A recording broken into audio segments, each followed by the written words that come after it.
আসসালামু আলাইকুম ওয়া রাহমাতুল্লাহি ওয়া বারাকাতুহু। প্রিয় দর্শক, আজকের আলোচনার বিষয় হচ্ছে ইসলামে সময়ের গুরুত্ব এবং এর সঠিক ব্যবহার। আল্লাহ তাআলা আমাদের সময়ের উপর যে দায়িত্ব দিয়েছেন তা কিভাবে আমরা পালন করতে পারি সেই বিষয়েই আজ আমরা জানব।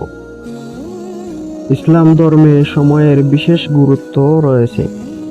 আল্লাহ তাআলা কুরআনে বলেন, সময়ের শপথ, নিশ্চয়ই মানুষ ক্ষতির মধ্যে রয়েছে, তবে তারা নয় যারা ঈমান এনেছে এবং সৎকর্ম করেছে। এই আয়াত থেকে বোঝা যায় সময়ের সঠিক ব্যবহার না করলে মানুষ ক্ষতির সম্মুখীন হবে। সময়কে সঠিকভাবে ব্যবহার করতে হলে আমাদের জানতে হবে কিভাবে ইসলামের নির্দেশনা অনুযায়ী সময়কে কাজে লাগানো যায়। আমাদের প্রিয় নবী হযরত মুহাম্মদ সাল্লাল্লাহু আলাইহি ওয়াসাল্লাম আমাদের সময়ের প্রতি গুরুত্ব আরোপ করতে বলেছেন। একবার তিনি বলেছিলেন, 5টি জিনিসের কদর করার আগে তার মূল্যায়ন করো। তোমার যৌবনের আগে বার্ধক্য, তোমার সুস্থতার আগে অসুস্থতা, তোমার সম্পদের আগে দারিদ্র্য, তোমার অবসর সময়ের আগে ব্যস্ততা এবং তোমাদের জীবনের আগে মৃত্যু। এই হাদিস থেকে আমরা শিখি সময় নষ্ট করা একটি বড় ক্ষতি। আমাদের জীবনের প্রতিটি মুহূর্তই আল্লাহর দেওয়া একটি দান, যা আমরা সঠিক পথে ব্যবহার করতে হবে।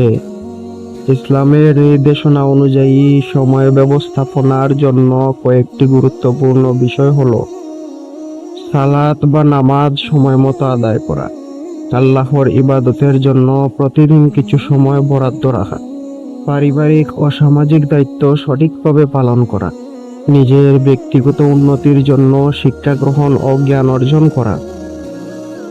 কেবল ইবাদতই নয়, আমাদের দুনিয়ার কাজেও সময়ের সঠিক ব্যবহারের প্রয়োজন।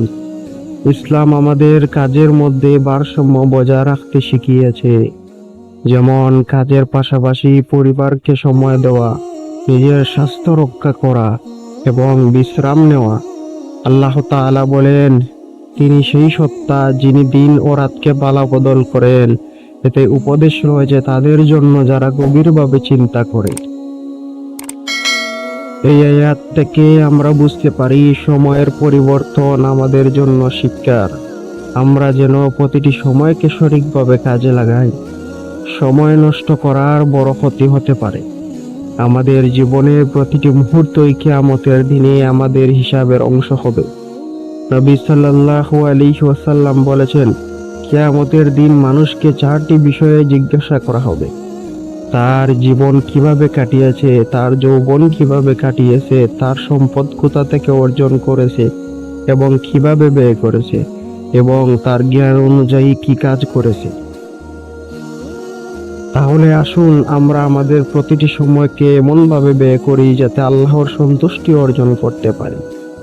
প্রিয় দর্শকবৃন্দ, আমাদের উচিত সময়ের উপলব্ধি করা এবং আল্লাহর নির্দেশিত পথে তা ব্যয় করা।